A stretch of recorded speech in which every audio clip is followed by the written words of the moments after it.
ဒီနေ့ပြောပြပေးသွားမှာတော့ VPC တိစောက်ခြင်းဖြစ်ပါတယ်။အဲ့ဒီ VPC ထဲမှာ subnet တွေစောက်တာတို့ route table တွေစောက်တာတို့ internet gateway တွေစောက်တာတို့ elastic IP တွေစောက်တာတို့ NAT gateway တွေစောက်တာတို့ security grid တွေစောက်တာတို့ပေါင်းပါတယ်။ကဲအဲ့ဒါဆိုကျွန်တော်စလိုက်ရအောင်နော်။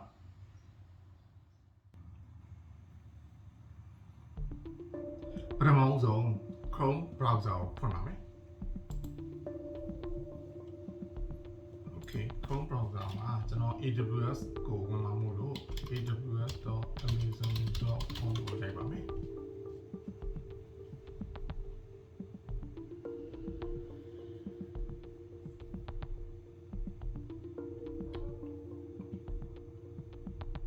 ဒီတော့ရင်ဒီ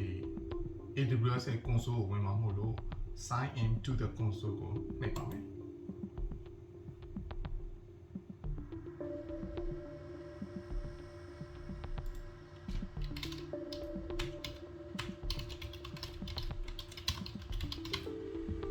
email ရိုက်ပါတယ်ပြီးရင် next ကိုနှိပ်ပါတယ်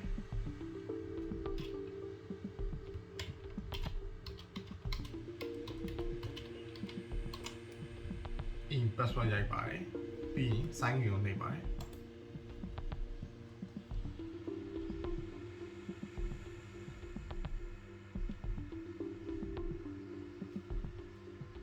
Okay အခုကကျွန်တော်ဟို VPC ကိုစောင့်မှာမဟုတ်ဘူးပေါ့နော်ဒီ service တွေကိုရှာရတဲ့ပါမှာကျွန်တော် VPC ကိုရိုက်ပါတယ်တကယ်လို့အဲ့မှာ VPC ကိုရိုက်လို့ဟိုဒီလိုမျိုးပေါ့နော်ဒီ VPC service ကမထွက်လာဘူးဆိုရင်virtual private ဆိုပြီးတော့အဲ့လိုအရှိကောက်လိုက်ရိုက်ရတာပါနော်ကျွန်တော် VPC ကိုဝင်လိုက်ပါမယ်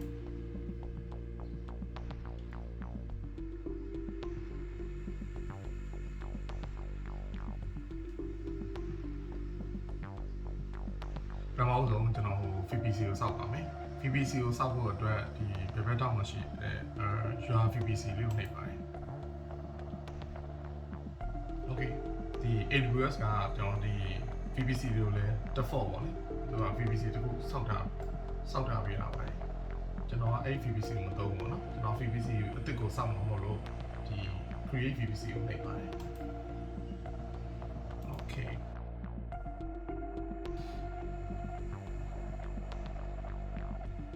ဒီတော့ဒီ VPC နာမည်ရိုက်ပါမယ်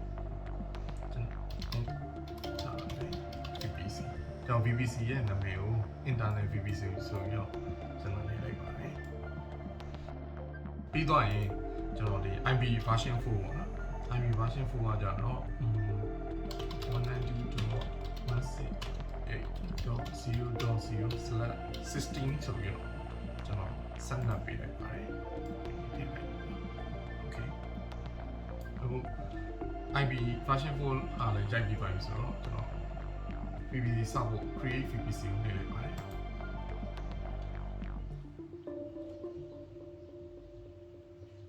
Okay ဒီမှာ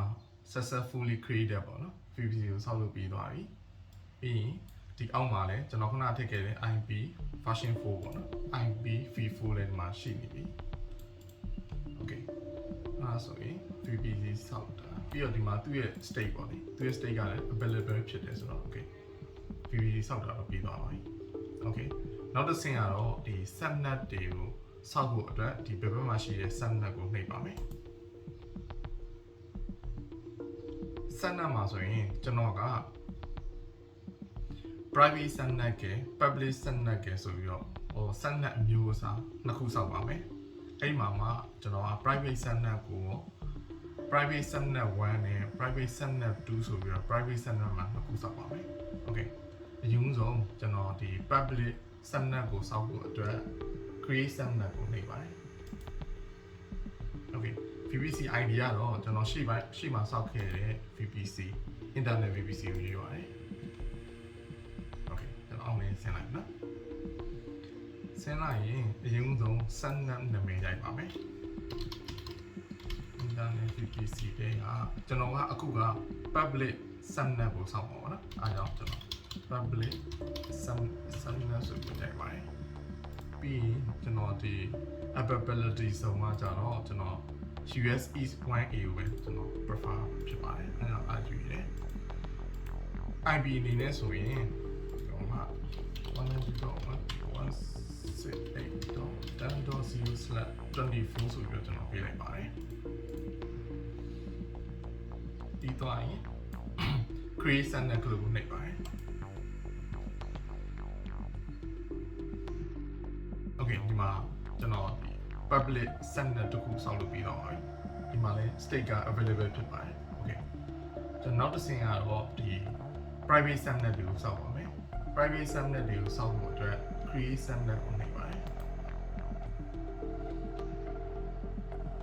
VPC ID ကတော့ကျွန်တော် internet VPC ကိုပဲရေးပါတယ် Okay အောက်ဆင်းလိုက်နော် subnet ကကျွန်တော်နှစ်ခုဆောက်မှာဖြစ်ပါတယ် private subnet 1ရယ် private subnet 2ရယ်ဆိုပြီးတော့ private subnet ကိုနှစ်ခုဆောက်ပါမယ် Okay နာမည်ထည့်လိုက်နော် internet VPC private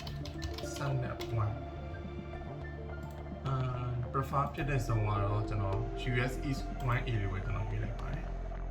သူရဲ့ IP ကကျတော့ 192.168.20.0/24 ဆိုပြီးကျွန်တော်ပြလိုက်ပါတယ် Okay ကျွန်တော်က private subnet ကိုနှစ်ခုဆောက်မှာဖြစ်တဲ့အတွက်ကြောင့်မလို့ဒီနောက်ထပ် subnet တစ်ခုထပ်အပ်ပါဘောနော်အဲဒါကြောင့်မလို့ဒီ add new subnet ဆိုတဲ့ code ကိုနှိပ်ပါတယ် Okay ဒီကောင်က private subnet 2ပါ internet VPC private subnet 2ဒီကျွန်တော် prefer ဖြစ်တဲ့ဇုံကတော့ကျွန်တော် 1B ကိုရေးပါတယ်ခုနက private subnet 1မှာကြတော့ကျွန်တော် 1A ကိုရွေးခဲ့ပါတယ်ဒီ private subnet 2မှာတော့ 1B ကိုကျွန်တော်ရွေးတာပါတယ် IP ကကြတော့ 192.168.21.0/24 ကျွန်တော်ရွေးလိုက်ပါတယ် Okay အဲ့ဒါဆိုရင်ကျွန်တော် private subnet 2နဲ့ဆောက်ပြီးတော့အောင်လို့ဒီ create subnet ကိုနှိပ်ပါတယ် Okay ဒီမှာကျွန်တော် private subnet 1ရော private subnet 2ရောကျွန်တော်ဆောက်လုပ်ပြီးသွားပါပြီ state ရဆိုတဲ့ available တွေဖြစ်ပါတယ် Okay နော်အဲ့ဆိုရင်နောက်တစ်ဆင့်အနေနဲ့ကျွန်တော် route table ကိုဆောက်မှာဖြစ်ပါတယ် route table ကိုဆောက်ဖို့အတွက်ပြန်မှရှိတဲ့ route table ကိုနှိပ်ပါမယ်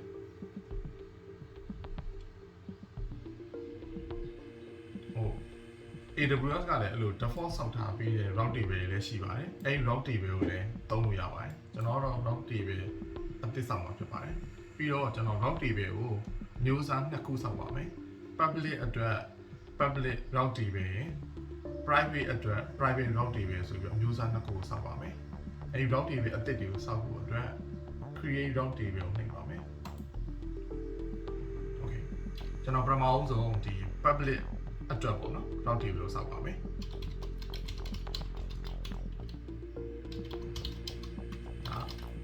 public route ပေါ့နော်ဒါနာမည် VPC ကတော့ရှေ့ပိုင်းမှာကျွန်တော်ဆောက်ခဲ့တဲ့ internet VPC ကိုပဲရှိပါမယ် Okay နော် public route ကို public route table ကိုဆောက်ဖို့အတွက် create route table ကိုနှိပ်ပါတယ်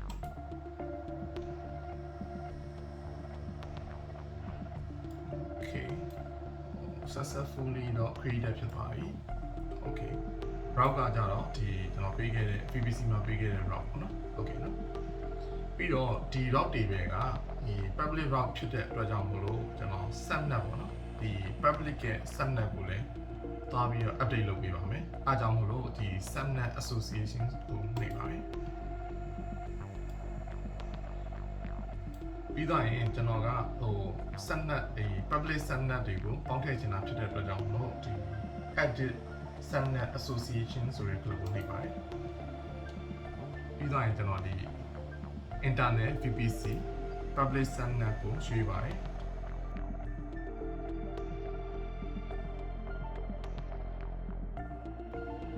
Okay ကျွန်တော်ကထည့်ရတာဝင်သွားလာပြန်ကြည့်လိုက်နော်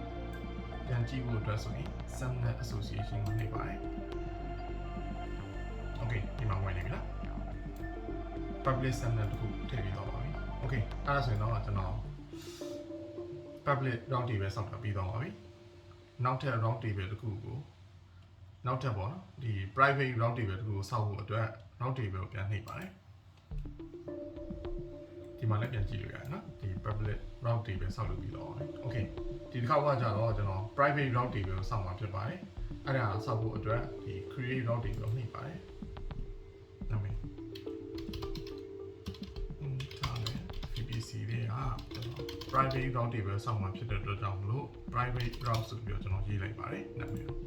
VPC ကတော့ကျွန်တော်အစောပိုင်းမှာစောက်ခဲ့တဲ့ internet VPC တိုင်းပဲရေးပါတယ် Okay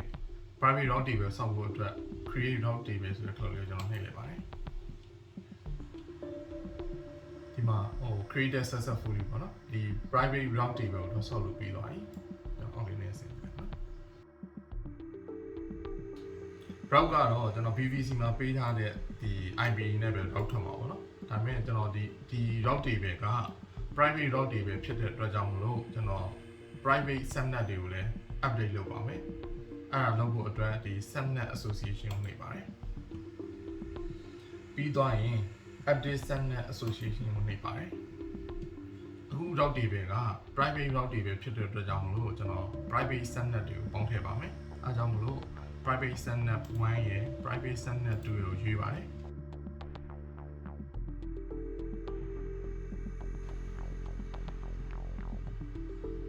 ခုနကကျွန်တော်ထည့်ခဲ့တဲ့ဟာဝင်သွားလို့မဝင်တော့ပြန်စစ်ပါနော်ပြန်စစ်ဖို့အတွက် subnet association ကိုနှိပ်ပါတယ် Okay ဒီမှာနှစ်ခုရောက်ပြီနော် private subnet 1 ရယ် private subnet 2 ရယ်နှစ်ခုရောက်ပြီ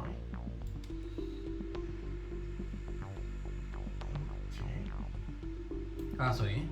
private route table စောက်တာပြီးတော့ပါပြီ Okay ကျွန်တော်ပြန်စစ်ဖို့အတွက်ဒီ route table လေးပြန်နှိပ်လိုက်ပါနော်ပြီးတော့ရင်ကျွန်တော်ကဒီ public route table ကိုဒီတကယ်ဟိုပါပေါ့ main route table အနေနဲ့သုံးချင်တာတော့မို့လို့တော့ဒီမှာဆိုရင် main ရလို့ဖြစ်နေပါလား main route table အနေနဲ့သုံးချင်တာမို့လို့ဒီကောင်ကို main route အနေနဲ့ကျွန်တော်ရွေးပြလိုက်မယ်နော်အားကြောင့်မလို့ကျွန်တော်ဒီအလေးကိုတက်နေပါတယ်ပြီး action နဲ့ကဒီမှာ set main route table ဆိုတဲ့ဟာကိုယူသွားတယ်ပြီး set ဆိုတော့ကြိုက်ပါတယ်ပြီး okay ကိုနှိပ်ပါတယ် Okay ဒီမှာနော် main က no ကနေပြီးတော့ just ဆိုပြီးတော့ဖြစ်သွားတယ်အဲဆိုရင်ဒီ public route table က main route table ဖြစ်သွားပါပြီ Okay အဲဆိုရင် public route table ရော private route table ရောစောက်တဲ့ကိစ္စပြီးသွားပါပြီနောက်တစ်ဆင့်အနေနဲ့ကျွန်တော် internet gateway ကိုစောက်ပါမယ် internet gateway ကိုစောက်ဖို့အတွက်ဒီဘယ်ဘက်မှာရှိတဲ့ internet gateway ကိုနှိပ်ပါမယ် internet gateway လဲဒီ AWS က default အနေနဲ့တခုစောက်ထားပေးပါတယ်ကျွန်တော်ကတော့ internet gateway ကိုအသစ်စောက်မှာဖြစ်တဲ့အတွက်ကြောင့်မလို့ create internet gateway ဆိုတဲ့ click ကိုနှိပ်ပါမယ် name internet VPC ရဲ့ကကျွန်တော်ဒီတစ်ခါတော့အတူကောက်ပေးရေးလိုက်တော့နော် internet gateway ဆိုရင် IGW ပေါ့နော် Okay နာမည်ကိုရေးပြီးသွားပါပြီ internet gateway အသစ်ကိုစောက်ဖို့အတွက် create internet gateway ဆိုတဲ့ click လေးနှိပ်ပါမယ် Okay internet gateway ကိုတော့ကျွန်တော်စောက်လုပ်ပြီးသွားပါပြီနာမည်ကကြတော့ internet-vpc-igw ပေါ့နော်ပြီးရင်ကျွန်တော်ကဒီ internet gateway ကိုတခါလဲ VPC နဲ့ပါတခါလဲ attach တွဲချင်ပါတယ်အဲဒါကြောင့်မလို့ attach to a VPC ဆိုတဲ့ click ကိုနှိပ်ပါတယ်ပြီးသွားရင်ကျွန်တော်စောက်ခဲ့တဲ့ internet VPC ကိုရွေးပါတယ်ပြီးသွားရင် attach internet gateway ဆိုတဲ့ click ကိုနှိပ်ပါတယ် Okay ဒီမှာနော်ဟိုက VPC နဲ့ပါ attach လုပ်ပြီးတော့ပါပြီကျွန်တော်ပြန်စစ်ဖို့အတွက်ဒီ internet gateway လေးကိုနှိပ်ပါတယ်ကျွန်တော်ခုနကစောက်ခဲ့တဲ့ internet VPC IGW က VPC နဲ့လည်း attach ဖြစ်သွားပါပြီနော် VPC ရဒီပါ Okay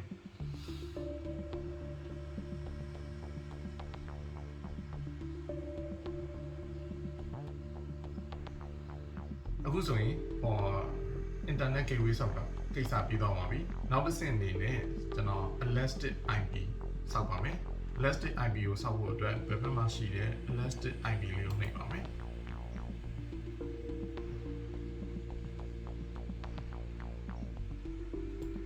elastic IP ကဒီမှာ ဒီ region မှာဘာ elastic IP မှာမရှိပါဘူးကျွန်တော်က elastic IP ကိုအသစ်လုပ်ချင်တာဖြစ်တဲ့အတွက်ကြောင့်မလို့ allocate elastic IP address ကိုလုပ်လို့နိုင်ပါမယ်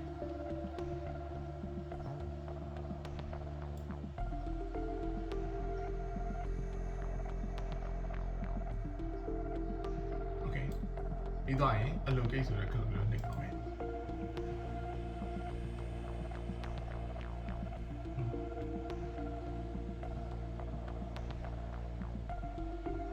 ဒီမှာဟို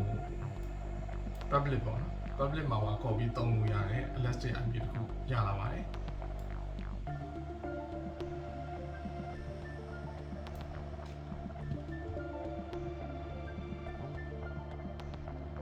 ဒီ elastic IP ကိုကျွန်တော်ဒီနာမည်ပေးခြင်းတဲ့အတွက်ကြောင့်မလို့ဒီ name ဆိုတဲ့အောက်ကလေးမှာဒီအရာလေးကိုကျွန်တော် edit လုပ်မယ်နော် internet VPC အတွက် elastic IP တော့အတူကောက်ပေးလိုက်နော် EIP ဆိုပြီးရင် save ဆိုတော့လုပ်နေပါမယ်ဒါဆိုရင်ဒီကောင်ကဒီ elastic IP တခုစောက်တာပြီးတော့ပါပြီနောက်တစ်ဆင့်အနေနဲ့ကျွန်တော် NAD gateway ကိုစောက်ပါမယ် NAD gateway ကိုစောက်ဖို့အတွက်ဘယ်ဘက်မှာရှိတဲ့ NAD gateway ဆိုတာအလေးနှိပ်လိုက်ပါမယ်ဒီမှာလည်းပဲဒီ NAD gateway စောက်တာမရှိဘူးပေါ့နော် Okay NAD gateway အသစ်ကိုစောက်ဖို့အတွက်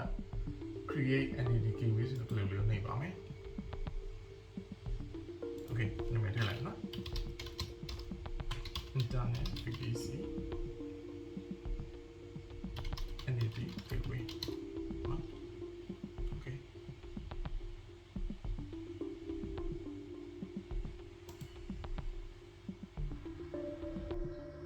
စံနံမှာကြောက်ဒီအစောပိုင်းကစောက်ခဲ့တဲ့ဒီ public စံနံကိုရွေးပါမယ် okay ဒီ connectivity type အမျိုးအစားကလည်း public ပါပဲပြီးရင်ကျွန်တော် elastic IP elastic IP ကကြတော့ကျွန်တော်ခုနကစောက်ခဲ့တဲ့ internet VPC EID ပေါ့နော် elastic IP ကိုရွေးပါမယ်ပြီးရင်ကျွန်တော်အောက်လေးနည်းနည်းဆင်မယ်ပြီးတော့ရင်ဒီ create NAD gateway ဆိုတဲ့ code ကိုနှိပ်ပါမယ်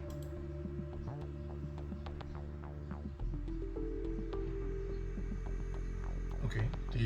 NAD gateway ကိုတော့သူ create တော့လုပ်နေပြီပေါ့နော်ဒီမှာ state အနေနဲ့ sorry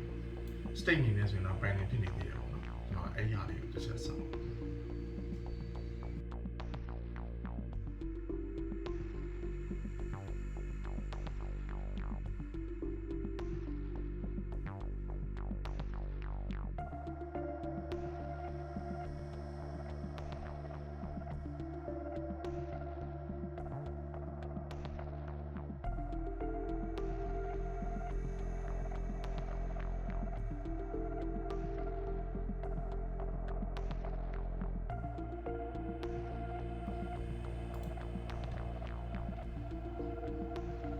Okay အခုဆိုရင်ဒီ state ကလည်း available ဖြစ်သွားပြီပေါ့နော်အဲဆိုရင်ကျွန်တော်ဟို NAD gateway စောက်တဲ့ဟာပြီးတော့ပါပြီအရာကိုပြန်စစ်ဖို့အတွက်ဒီ NAD gateway ဆိုတာကိုနှိပ်တယ်ဒီမှာကျွန်တော်စောက်ခဲ့တဲ့ဟာပေါ့နော် internet VPC NAD gateway ဆိုပြီးပြနေပြီ connectivity ရလည်း public ပြီး available ဖြစ်နေပြီပေါ့နော်ပြီးရင် Okay elastic IP နဲ့လည်းချိန်ပြီပေါ့နော် attach လည်းဖြစ်နေပြီOkay အဲ့ဒါဆိုရင်ကျွန်တော် NAD gateway ဆောက်တဲ့ဟာပြီးသွားပါပြီနောက်တစ်ဆင့်အနေနဲ့ဒီ VPC မှာဒီ security အရာပေါ့နော် security group နဲ့ filter လုပ်လို့ရပါတယ် Okay security group ကိုဆောက်ဖို့အတွက်ဒီမှာဒီ security ဆိုတဲ့ခေါင်းစဉ်အောက်မှာရှိတဲ့ security group ကိုနှိပ်ပါမယ်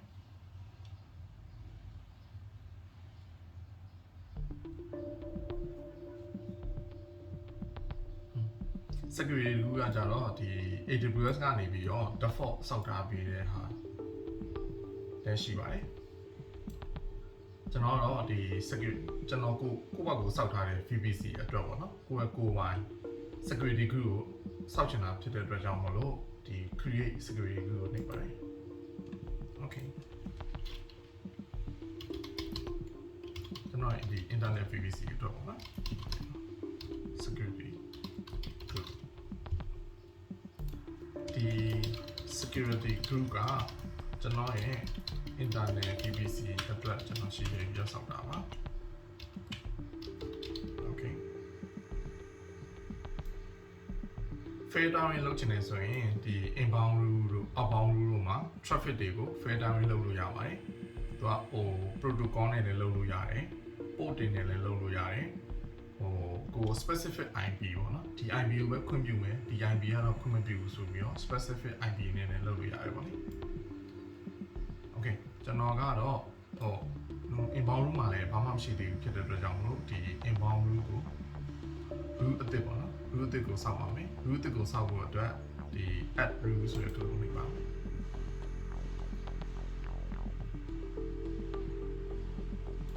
ပြီးရင်ကျွန်တော်ကအခုလောလောဆယ်မှာတော့ဒီ traffic တွေအားလုံးကိုဖွင့်ပေးထားချင်တာအတွက်ကြောင့်မလို့ဒီ all traffic ကိုရေးတယ်ဒီဘယ် protocol နဲ့ပဲလာဘယ် port range နဲ့ပဲလာပေါ့နော်ဘယ် port number နဲ့ပဲလာကျွန်တော်ခွင့်ပြုမယ်ပြီးရင်ဒီဘယ် IP version 4ဘယ်ကနေပဲလာပါလေကျွန်တော်ခွင့်ပြုမယ်ဆိုပြီး source ကိုလည်းရွေးထားပါတယ်ကျွန်တော်အကုန်လုံးကိုတော့ခွင့်ပြုမယ်ဆိုတော့ all traffic from anywhere ဘယ်နေရာပဲလာ traffic တွေအားလုံးကိုခွင့်ပြုမယ်ဆိုတော့တော့ကျွန်တော် group တက်ထည့်ထားပြီးပါတယ် okay အဲ့ဆိုရင်ကျွန်တော်အတွက် inbound rule ကလည်းတစ်ခုရှိနေပြီ outbound rule ကလည်းတစ်ခုရှိနေပြီပေါ့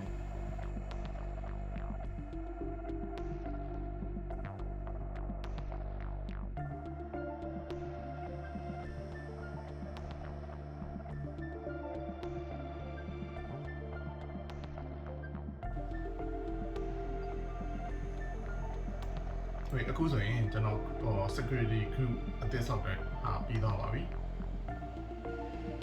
ဒီဗီဒီယိုကိုစုံအောင်ကြည့်ပြီးတဲ့အတွက်လည်းကျေးဇူးအများကြီးတင်ပါတယ်နောက်ဗီဒီယိုမှာလည်း channel တွေ့ဆုံခြင်းပါသေးတယ်အားလုံးကျေးဇူးအများကြီးတင်ပါတယ်ဗျာ